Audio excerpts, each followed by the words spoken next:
ایک صحابی نے ارشاد فرمایا سرکار کی موجودگی میں دیگر صحابہ کرام سے، ما نفع صنم احد امثل ما نفعنی صنمی۔ یہ صحابی فرمانے لگے بت پرستی کا زمانہ تھا، گھر گھر میں بت ہوتے تھے، ہر شخص کا علیحدہ علیحدہ، گھر میں بھی علیحدہ علیحدہ سب کے بت ہوتے تھے۔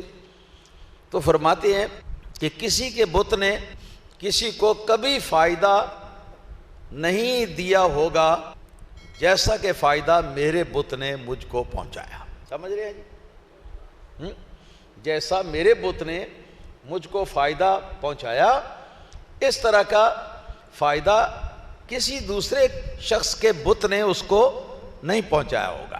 پھر آگے اس کی وضاحت کرتے ہیں، فرماتے فَإِنِّي جَعَلْتُهُ مِنَ الْحَيْثِ، میرا جو بت تھا وہ ستوؤں کا بنا ہوا تھا۔ ستو سمجھتے ہیں نا آپ، آج کل ستو پینے کے لیے ملتے ہیں، تو یہ حیث جو ہے یہ کہتے ہیں ستو کی پنجیری کو۔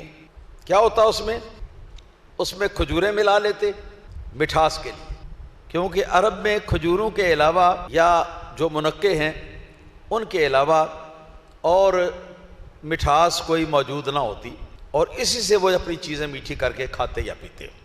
کھجور ہوتی اور پنیر ہوتا، پنیر تو آپ سمجھتے ہیں، چیز کہتے ہیں جس کو آپ، اور کچھ گھی بھی ہوتا۔ تو یہ سارا کچھ جو ہے یہ ستو میں ملا کر تو اس کو اچھی طرح گوندتے، جیسے آٹا گوندتے ہیں نا، اس طرح اچھی طرح اس کو گوندتے۔ فرماتی ہیں کہ میں نے اس طرح پنجیری تھی نا جو ستو کی، تو اس پنجیری کو جوڑ کر تو اپنے لیے بت بنایا ہوا تھا۔ اور عرب والے جو ہیں انہوں نے اپنے سارے کاموں کے لیے الگ الگ بت رکھے ہوتے تھے جی، تو سفر کے لیے بت الگ ہوتا۔ یہ صاحب جو ہے یہ سفر پر گئے اور اپنا بت جو ہے اس کو ساتھ لے گئے جو ستو سے بنایا ہوا تھا، اور راستے میں فاقے تک نوبت پہنچی۔ قرب و جوار میں کھانے پینے کی کوئی چیز یا سامان یا کوئی آبادی موجود نہیں تھی، کھانا پینا مک گیا، ختم ہو گیا۔ تو فرماتے ہیں میں نے کیا کیا، میں نے آہستہ آہستہ اپنے بت کو ایک طرف سے کھانا شروع کر دیا، یہاں تک کہ کھاتے کھاتے اور سفر کرتے کرتے ادھر بت جو ہے وہ ختم ہو گیا اور ادھر میرا سفر پورا ہو گیا۔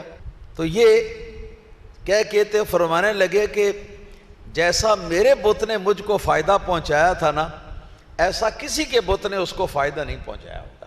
تو یہ کہہ کے تو پھر صحابہ کرام ہنسنے لگے۔ جب ہنسنے لگے تو نبی پاک صلی اللہ تعالی علیہ وسلم بھی مسکرا دیے۔